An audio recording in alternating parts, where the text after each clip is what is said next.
Anyways, you can look at the first entry of each game and you can kind of see at least where Junichi Masuda's headspace was at.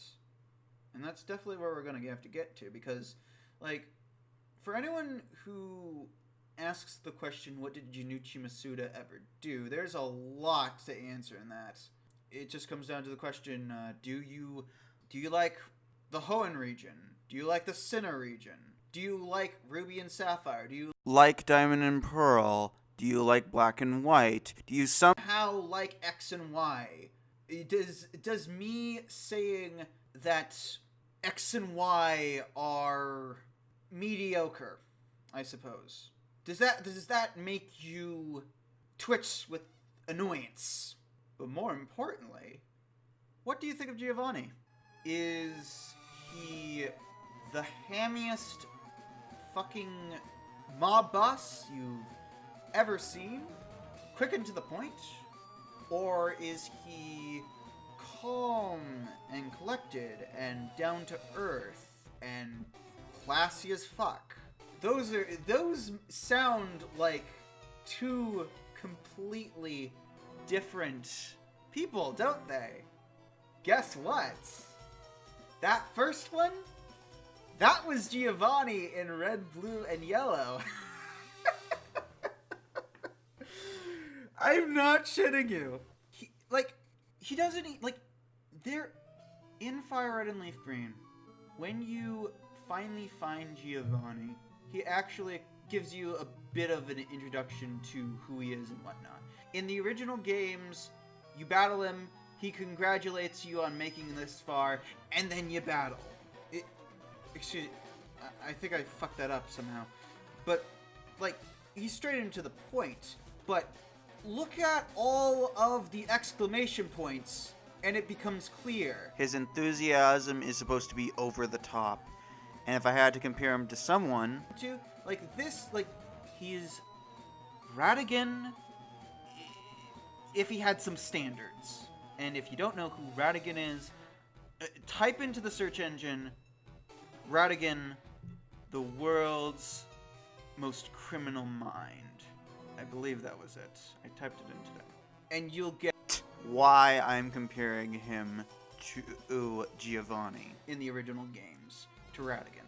But if you're talking about the Giovanni from Fire Red and Leaf Green, the Giovanni that has become the base for the Giovanni of Heart Gold and Soul Silver, Black 2 and White 2, and then appeared in Ultra Sun and Ultra Moon, and obviously, let's go. Thank Junichi Masuda from the bottom of your fucking heart.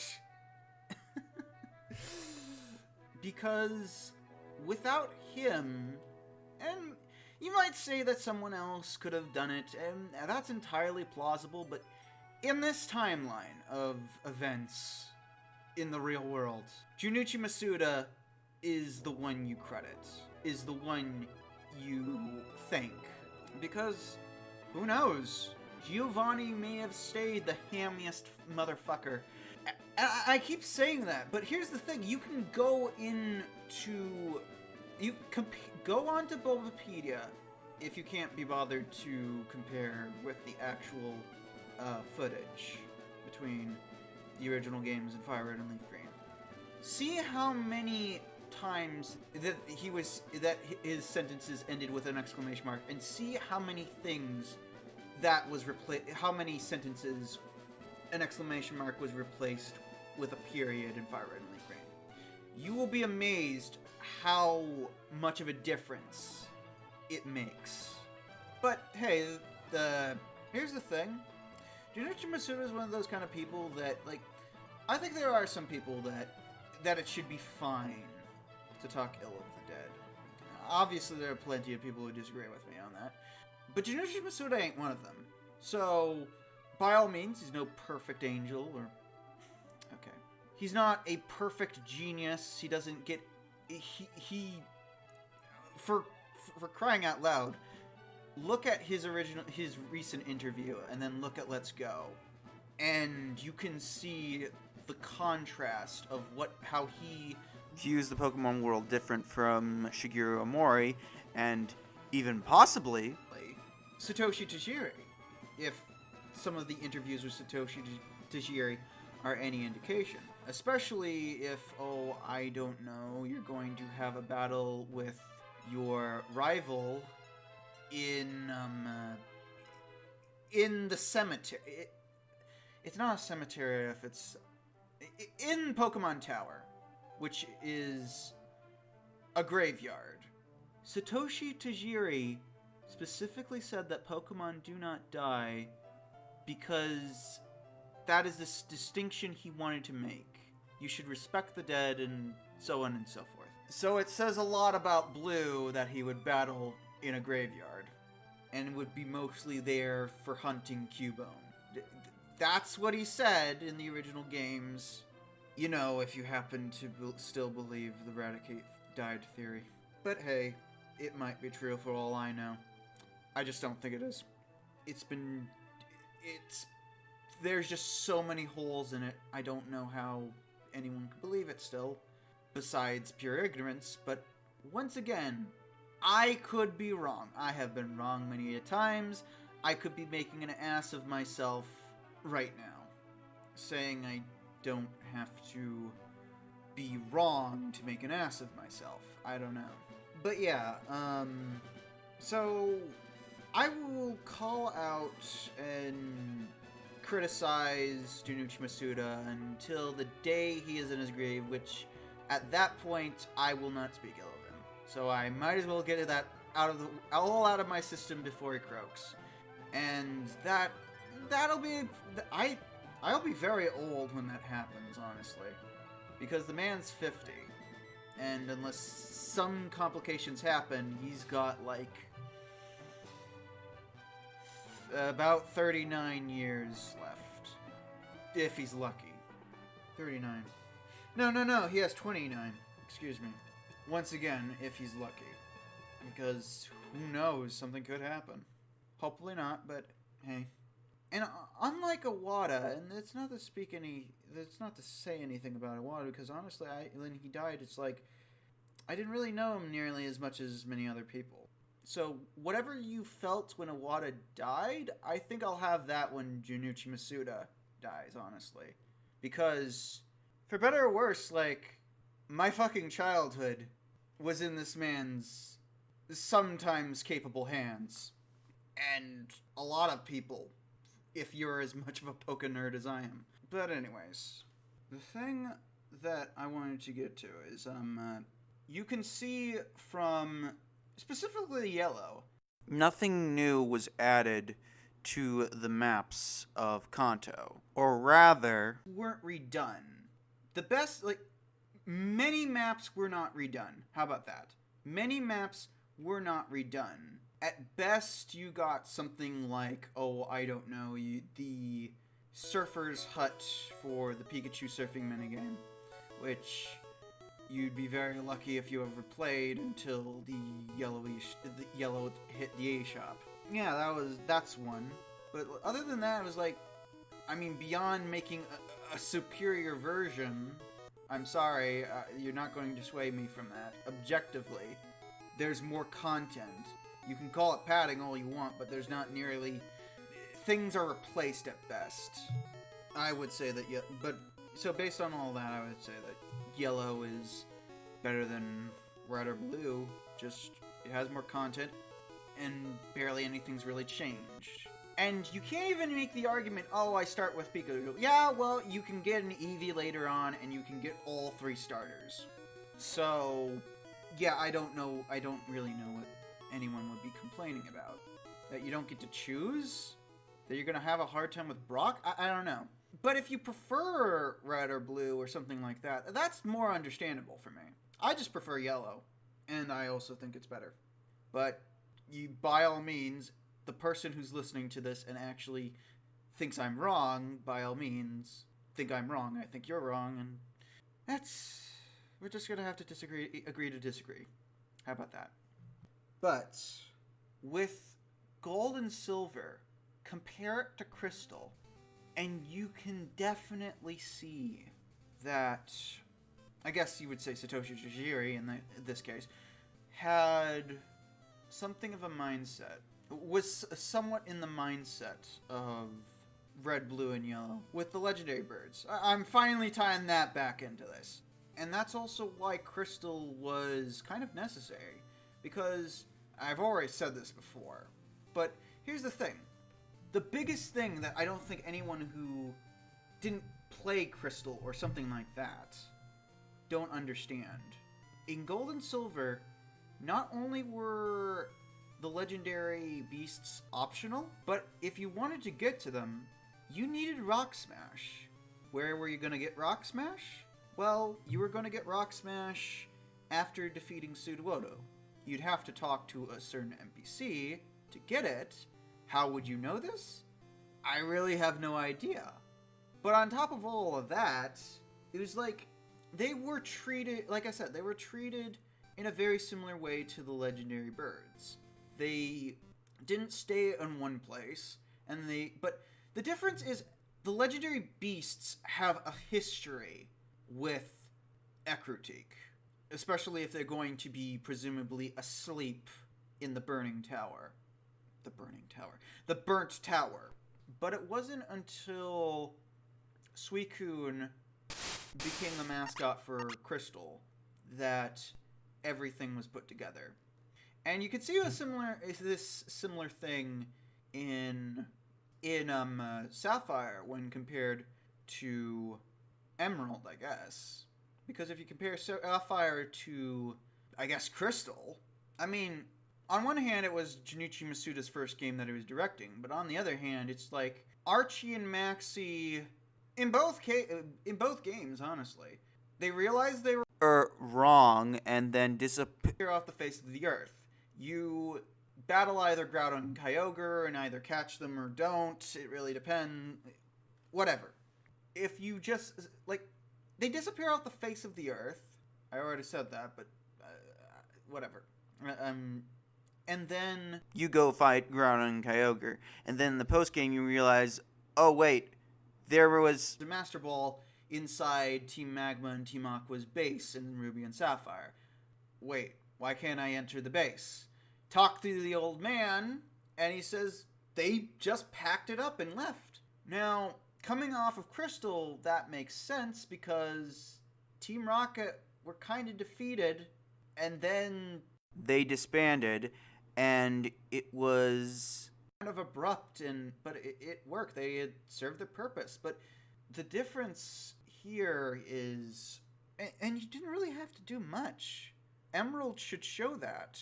Emerald had it where both of them, Archie and Max, return the orbs, and Maxie's the only one who says your name, and also just by the contrast of how they're acting in the face of Groudon and Kyogre duking it out and all that, it further showed that they aren't. It made them more different because for the most part they were, until Omega Ruby and Alpha Sapphire, the same character with a massive coat of paint.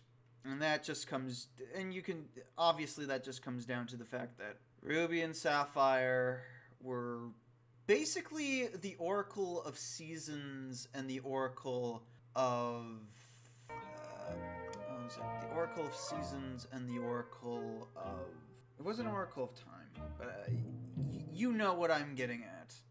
It was like that to some degree. They weren't very important characters. There wasn't too much of a personality to them for the most part, and swap out Land and Sea. Like, there were differences, but they were so subtle. It's like, how different are you? And I think Ultra Sun and Ultra Moon actually poked fun at that. When of course you have the Ruby and Sapphire versions of Archie and Maxie finally encountering one another, with obviously some added things from Omega Ruby and Alpha Sapphire, like Archie pointing out that the last time we met you were at my feet, or you were begging at my feet, or something like that.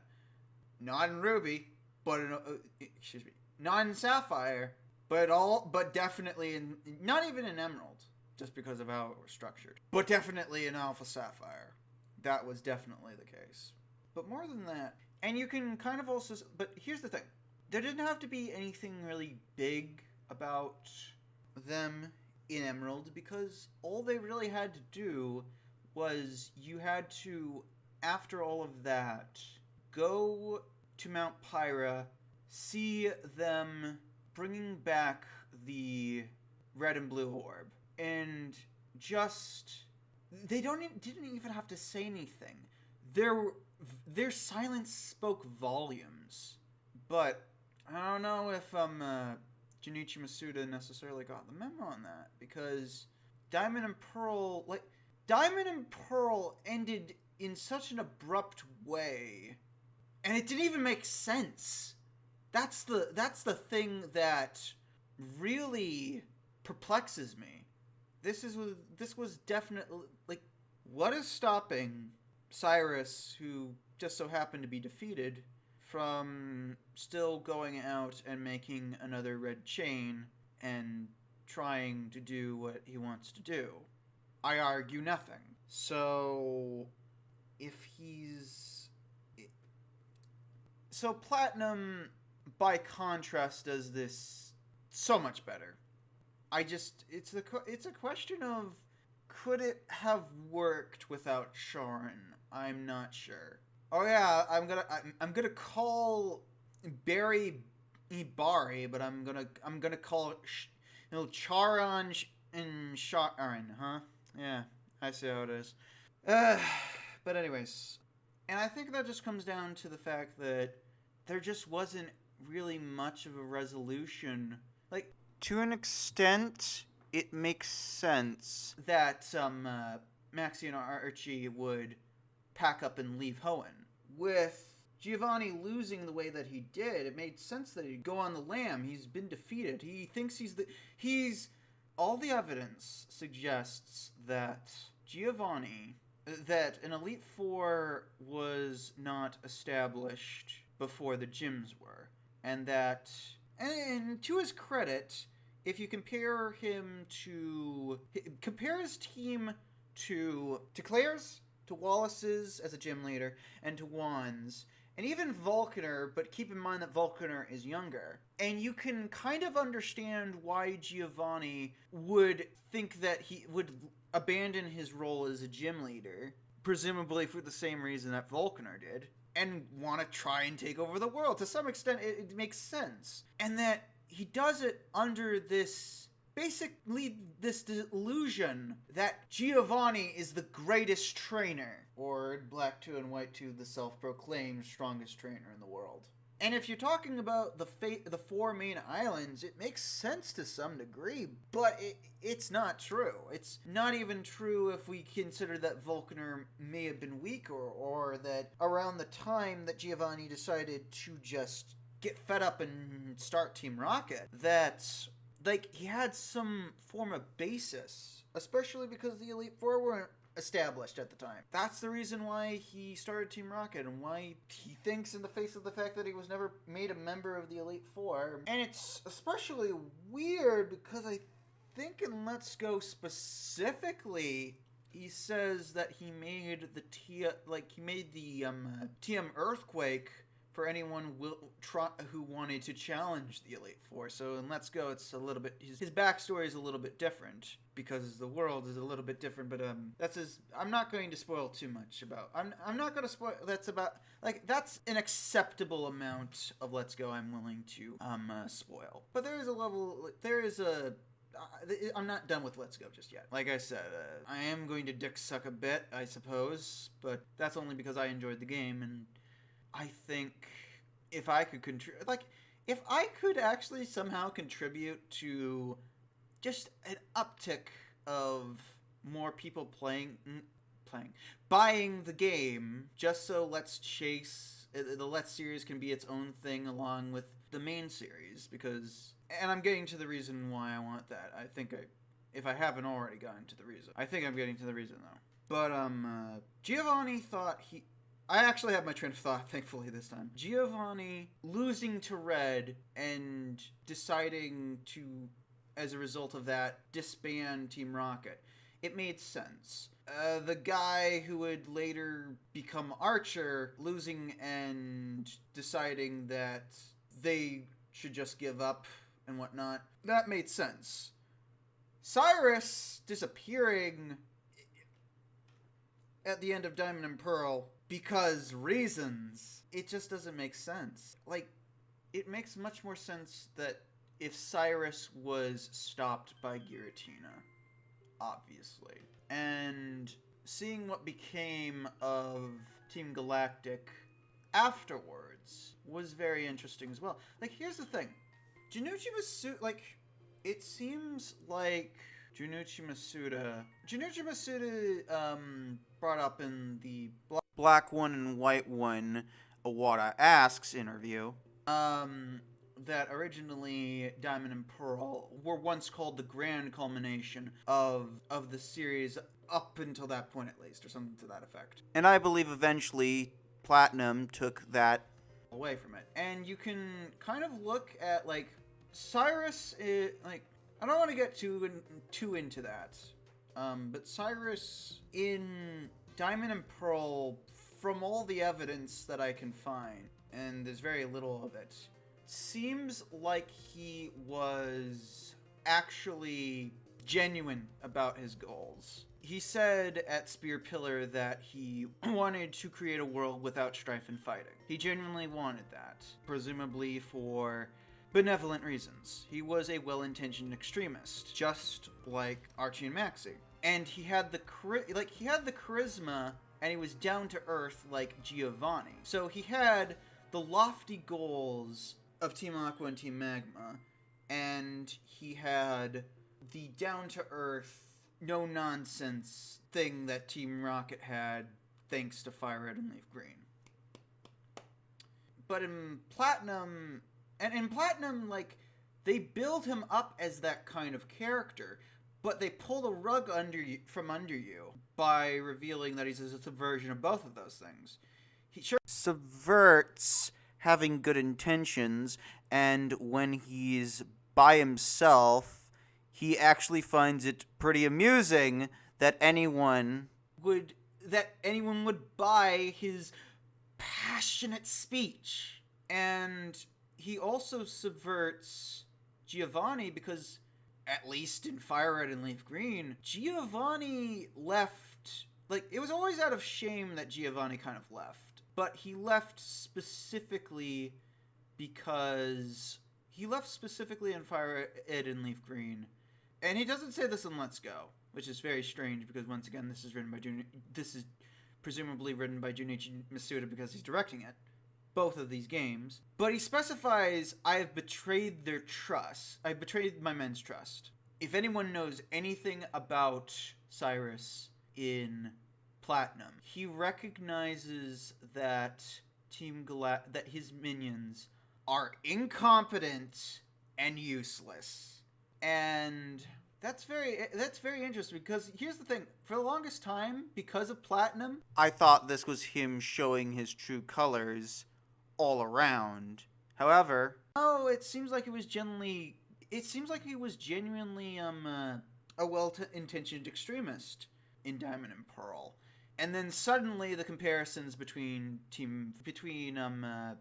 at least Cyrus and Lysandra make sense. Until that, I would go like, what? And on top of that, I go to, like, the depiction of Cyrus in both Ultra Sun and Ultra Moon and Pokemon Generations is much more in line with the Cyrus of Diamond and Pearl, but because of how it was handled, and because of how competent it makes Cyrus look, Platinum Cyrus is best Cyrus. But I'm open to seeing how they plan on making Cyrus an actual well-intentioned extremist, and actually try to make it work. And actually try to make it, like, maybe he might actually be an effective leader.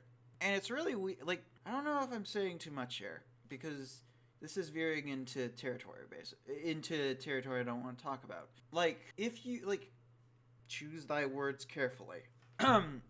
Going off of Diamond and Pearl, like, I might as well get this much out. I don't like Junichi Masuda has specifically said multiple times in multiple interviews that he specifically at least him specifically wants to, and I've noted this before in my 40-minute video that is mostly garbage now, but not nearly as much as garbage as this video apparently will be, at least. Yeah, I'm definitely drinking bleach after all this. Anyways, so the thing, like, there's no. I think Junichi Masuda was aware that that it would be kind of obvious that N was going to be, if not the king of Team Plasma, he was going to be connected to them because he seemed to be in line with what they were saying, and he was also looking for the dragons. And he's also hitting all the keynotes that Cyrus did. So, pattern recognition and all that. Which is why, at the beginning, you get an opening that pretty much tells you, like, the opening, without any words, it tells you, it gets you into the head of why N's doing what he's doing before he tells you. And that, yeah, he does have some connection to, like, he is apparently the monarch of Team Plasma. That's not the twist. The twist is that Getsus isn't, like, Getsus is built up through, come on, fucking brain, work. Getsus is built up, thanks to Charon, honestly, like he's going to betray N. And I think a lot of people thought that was going to happen, that he was going to be the corrupt one in Team Plasma. But nope. The twist is that, if you don't already know, N is a puppet king. And Getsus, well, I think you already know what, but basically it's getting you to look in the places that they want you to look, but also at the same time hinting at the actual twist. And that's what we have with Lysandra. But the question is, what's the twist? There are honestly 3 candidates for this. And, okay, sure, he's introduced as a friend of Sycamore, but the second you see him afterwards, he's accompanied by foreboding music. He's talking about, like, if it depends on the version, of course. If you're playing Y, he says, "I would destroy the world in an instant so beauty never fades." And in Y, I would make this world ever-changing so the world isn't... whatever. It's clear from that, I think, that Lysandra was going to be the villain. It wasn't a twist that he was a villain. I think the twist comes in the fact, like, if there was a twist in Lysandra specifically, it's that Narm moment. It's when he cries, because it genuinely shows that he's not full of shit as much as, like, he genuinely thinks that's what he's doing. He genuinely thinks what he's doing, like, and the way that Lysandra answers questions, and this goes back to what I mentioned with Lusamine. There's a certain level of dignity that Pokemon villains are given to where they, like, you ask them what then, you make them try and reconsider, and they have an answer. They aren't stumped, because either it means nothing or they've already thought through. Like, for example, Cynthia in Platinum tried to ask, like, "Hey, Cyrus, why do you want to change the world? If you hate our world, you should just go off somewhere else.